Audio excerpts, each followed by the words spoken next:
Florida native Darren Rainey was a 50-year-old man who was serving time at the Florida-Dade Correctional Institution. It was in August of 2011 that Darren was sentenced and was given a 2-year sentence for a minor substance charge. Darren was seen as a decent inmate who didn't cause too much trouble. He was a religious man who would often sit in his cell and read his Quran.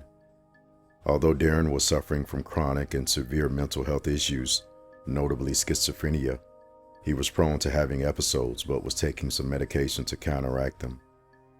As a result of his condition, Darren was held in the inpatient care unit and was kept under supervision.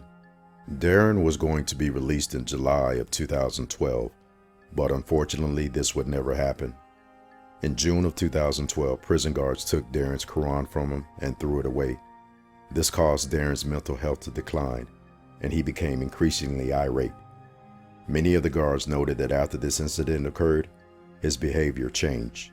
On June 23rd at 7:30 p.m., Darren was in his cell.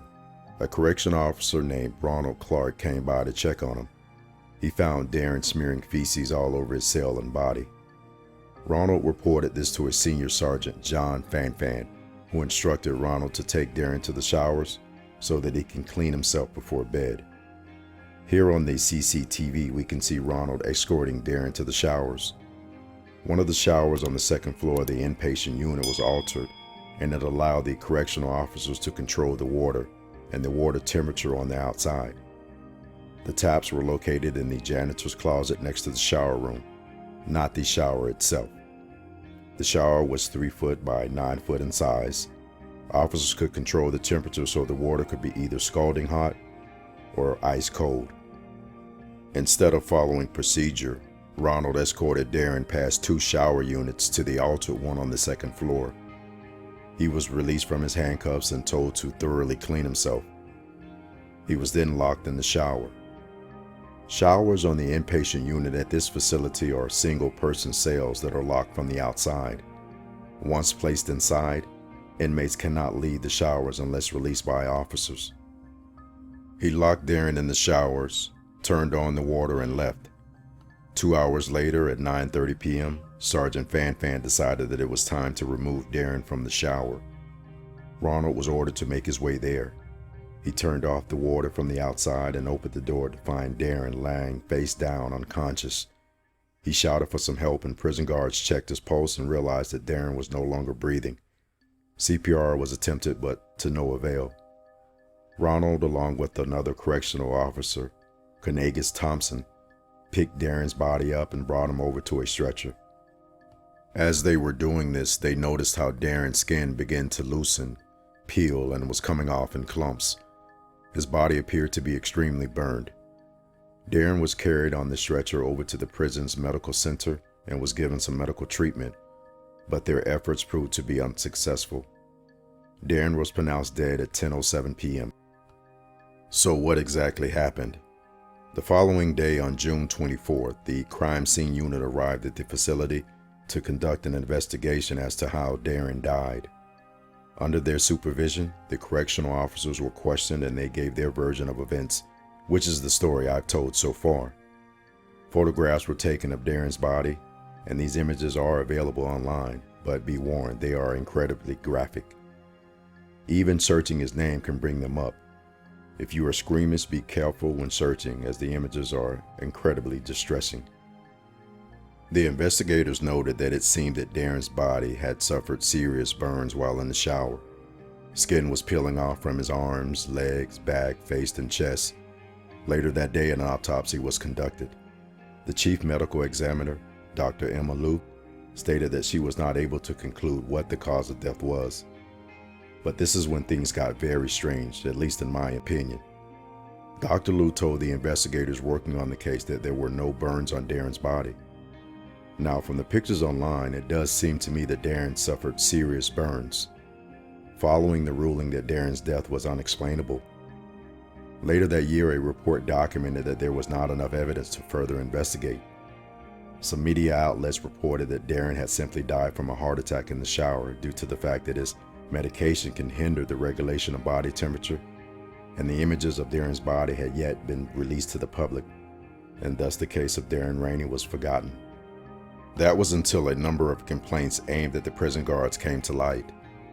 Many of the prisoners made claims that the officers would punish them with beatings and, in some instances, would lock them in the shower on the second floor and turn on the water, either ice cold or scalding hot. This was the same shower in which Darren Rainey died in. It was alleged that the shower would be used to break inmates into submission. Julie Brown from the Miami Herald and the Huffington Post began to dig deeper into the case of Darren, and they pushed for answers. Pressure from the media resulted in police looking back into the case. They began to question some of the people that worked in the prison at the time of Darren's death, and some of the inmates. It turned out in the initial investigation into Darren's death, many of the people were not questioned, and possibly deliberately so. An inmate named Harold Hampstead came forward to testify and give information. He was one of the ones who logged multiple complaints against the prison, which got the attention of the Miami Herald. Harold is serving a 170-year sentence, and his cell was located below the showers in which Darren died.